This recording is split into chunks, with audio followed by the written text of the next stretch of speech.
The rooftop of the Sterling Grand Hotel went completely dead. 300 people froze under the warm amber lighting. Champagne glasses hung suspended, halfway to people's mouths. Every conversation in the room evaporated in the exact same second. The woman who had just walked through those heavy glass doors was not supposed to be there. She was the youngest female tech billionaire in the country, and she definitely wasn't supposed to be walking past every single outstretched hand from the city's wealthiest elites. Her eyes scanned the crowd with a fierce intensity until they locked onto a man standing near the back railing, a man wearing a faded 10-year-old corduroy jacket whom nobody had bothered to speak to all night. The crowd instinctively parted for her. She walked straight up to him, stopping just inches away, and in a voice that was shaking with something heavy, she whispered 2 words that changed the entire room. "It's you." Before we go any further, take 3 seconds right now. Scroll down to the comments and type this exact phrase as your own personal declaration. I choose to live kindly, no matter what the world does. And if you actually believe that, hit the subscribe button. Now, buckle up, because the truth behind those 2 words is something nobody in that room could have ever imagined. To understand what was happening, we have to rewind exactly 2 hours. Elias Thorne almost didn't come to this reunion. He wasn't a CEO, he didn't have a corner office, and he certainly wasn't driving a luxury car. He was a single father who spent his days with his hands in the dirt. Elias ran a small, independent aquaponics farm just outside the city limits. He designed sustainable green spaces for a living. He spent his weekends teaching his 10-year-old son, Leo, how to grow food and fix things that were broken. He always taught his boy that failure was just information, and that real wealth wasn't what you wore, but what you built with your own 2 hands. But tonight, standing in a sea of tailored Italian suits and custom designer dresses, Elias felt every single frayed thread on his collar. The terrace was packed with former classmates who had spent the last 15 years building corporate empires. A guy near the bar was loudly bragging about the interior design of his new yacht. A woman by the ice sculpture was complaining about the property taxes on her 3rd vacation home. Elias just found a quiet spot near the railing. He watched the city lights reflect off the river below, perfectly fine with being invisible. But invisibility is a luxury you rarely get when insecure people need someone to look down on. It didn't take long for Trent to spot him. Trent was a venture capitalist now. He was the kind of guy who measured human worth strictly by quarterly profits and brand names. He walked over with a glass of expensive scotch, flanked by 2 other guys who already had mocking smirks painted on their faces. Trent looked Elias up and down. He made sure to stare a little too long at the scuff marks on Elias's worn-out leather boots. "Elias," Trent said, his voice intentionally loud enough for the people nearby to hear, "I heard you're still playing in the mud out in the suburbs. What is it?" "Growing organic tomatoes for the local farmers market." A few people standing nearby snickered into their drinks. Trent took a slow sip of his scotch. "You were the smartest guy in our freshman coding class. Now look at you, still a dreamer, without a real business plan." Elias didn't get angry. He didn't puff out his chest. He didn't try to defend his life's work or explain the complex, self-sustaining water systems he designed for drought-stricken communities. He just offered a polite, relaxed smile. "I like the quiet," Elias said simply, "and my son likes the open space." Trent laughed, a harsh and dismissive sound that echoed off the glass walls. "Right. Well, some of us actually grew up and faced the real world." Trent turned his back, completely writing Elias off as a lost cause, and walked away to rejoin a conversation about offshore accounts. Elias just took a deep breath. He checked his watch, figuring he had shown his face, paid his respects, and now he could finally slip out the side door. He pulled out his phone and called his son, who was staying with his aunt for the night. His voice immediately softened. The tension dropped completely from his shoulders as he asked Leo if he had remembered to check the water pump, like they practiced. He was smiling, genuinely unbothered by the insults from a minute ago. But as Elias hung up and turned to head toward the exit, a young real estate executive backed right into him.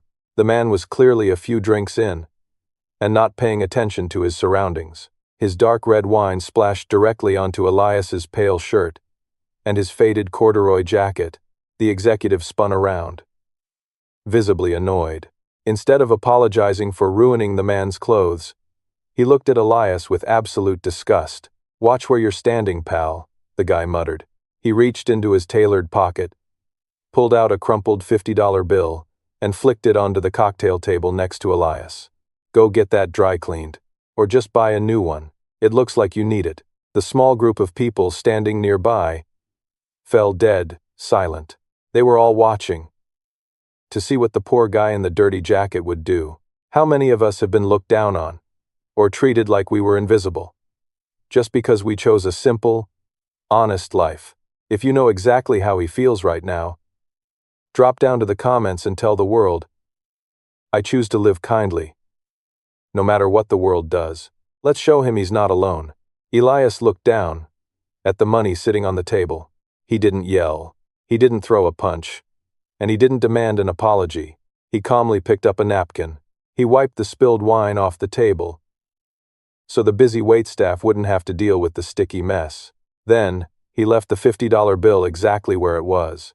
"Keep it," Elias said, his voice completely steady and quiet. "You clearly need it to feel important." He turned around and started walking toward the heavy glass doors to leave the venue for good, but he never made it outside. Before his hand even touched the brass handle, the heavy glass doors swung open. The cold autumn air rushed into the warm room, carrying the sound of idling engines. Down on the street, a line of black SUVs had completely blocked the hotel entrance. Security personnel in dark suits stepped inside first, their eyes scanning the room with practiced intensity. And then, she walked in. Natalie Zaurin. The room went dead silent. You could literally hear the ice melting in the glasses. She was the founder of a global tech infrastructure firm, recently named the youngest self-made female billionaire on the planet. Her face had been on the cover of Forbes, Time, and Wired within the last 6 months alone. The university president, who had been mingling near the bar, immediately straightened his tie and practically sprinted toward the door. Trent, the guy who had just insulted Elias, stood up so fast he nearly knocked over his expensive scotch.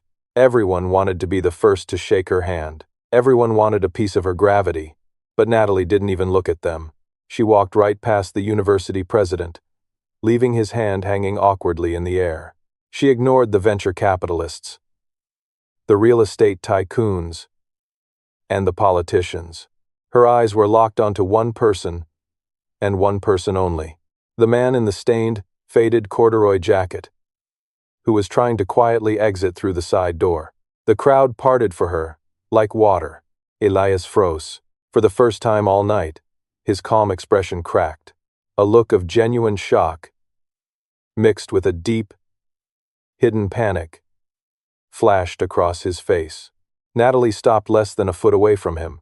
The confident, untouchable billionaire the world saw on television was completely gone. Her hands were trembling. Tears were welling up in her eyes, threatening to spill over her carefully applied makeup. She looked at the wine stain on his shirt, then up at his tired, kind eyes. "It's you," she whispered, her voice cracking in the dead silence of the room. "After 15 years, I finally found you. If you are waiting for the truth to drop, take a second to hit that subscribe button. And don't forget to write your daily declaration in the comments. I choose to live kindly, no matter what the world does. Because what happened 15 years ago is something you rarely see in this world anymore." Back then, Natalie wasn't a billionaire. She was a terrified college sophomore from a broken home, working 3 minimum wage jobs just to pay for textbooks. One freezing November night, she received a letter from the financial aid office, Her scholarship had been revoked due to a paperwork error on her parents' end. She was officially being expelled the next morning for unpaid tuition. Elias had found her sitting on the floor of the campus library at 2 in the morning, sobbing so hard she could barely breathe. They weren't even close friends. They had only spoken a few times in a shared computer science lab. But Elias didn't just offer empty words of comfort. At that time, Elias was sitting on a gold mine. He had spent 2 years writing a revolutionary predictive algorithm for an MMO trading platform. Several tech firms had already offered to buy the beta version, which would have set him up for life. Instead, Elias quietly packed up his servers the very next morning. He sold the entire source code to a third-party broker for a fraction of its true value, demanding the cash immediately. He took that money, walked straight into the dean's office, and paid Natalie's tuition in full for the next 3 years. He made the university sign a strict, non-disclosure agreement. He told them that if Natalie ever found out where the money came from, he would sue the school. He wanted her to believe it was an anonymous alumni grant. He gave up his own financial empire, so a girl he barely knew wouldn't have to give up her dream, and he never said a word. Not when she graduated at the top of their class. Not when she launched her first startup. Not when she became a billionaire.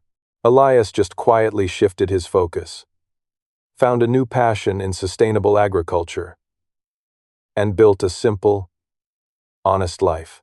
Natalie only discovered the truth 3 days before the reunion.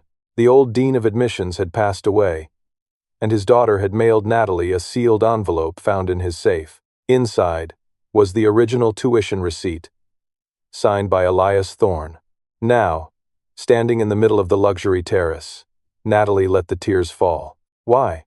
she asked, her voice echoing through the silent room. "I have spent my entire adult life trying to find the ghost who saved me. You sold your life's work for me, Elias. Why didn't you ever come forward when I made it big?" Elias looked down at his scuffed boots, then back up at her, offering that same gentle smile he had given Trent earlier. "Because true kindness isn't a loan, Natalie. If I told you, you would have spent the rest of your life trying to repay a debt. I didn't want you to build an empire out of guilt. I wanted you to build it because you were brilliant. The money was just a tool. You did the real work." The silence in the room was deafening. Trent, the guy who had mocked Elias for being a broke dreamer, literally had his mouth hanging open.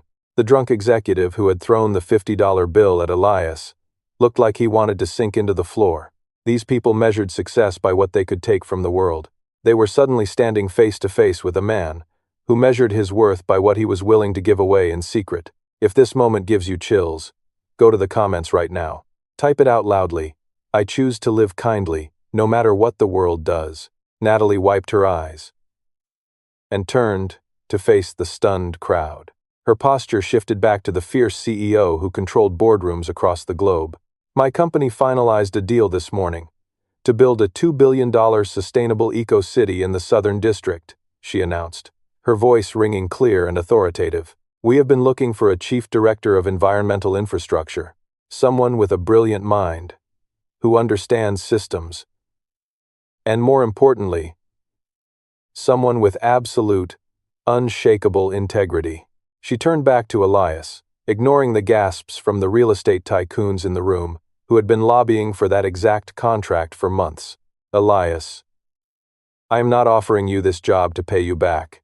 I am offering it to you because you are the only person in this room I trust to build something that actually matters. The salary is 8 figures, plus equity, and you can run the whole thing from your farm." Elias looked at her for a long moment. He didn't cheer, and he didn't gloat at the people who had just insulted him. He just sighed. A quiet, happy sound. "Only if we can use the first year's dividends to set up a blind scholarship fund," Elias replied. "There are a lot of kids out there crying in libraries at 2 in the morning." Natalie smiled. A real, radiant smile. "Deal." Elias didn't stay for the rest of the party. He didn't need to. He walked out of the heavy glass doors, his worn boots stepping onto the carpeted hallway. He left the $50 bills sitting on the table, a silent monument to the ignorance of arrogant men. True wealth isn't loud. It doesn't need to wear designer clothes. And it certainly doesn't need to belittle others to feel tall. True wealth is having the power to change someone's life, and the quiet strength to never ask for applause. Elias went home that night, checked the water pump with his son, and slept perfectly, knowing exactly who he was. So before you go, let me ask you one last time. Are you going to let the loud, arrogant voices in this world change your heart? Or will you join us in the comments and declare, I choose to live kindly, no matter what the world does? Subscribe to the channel, and I will see you in the next story.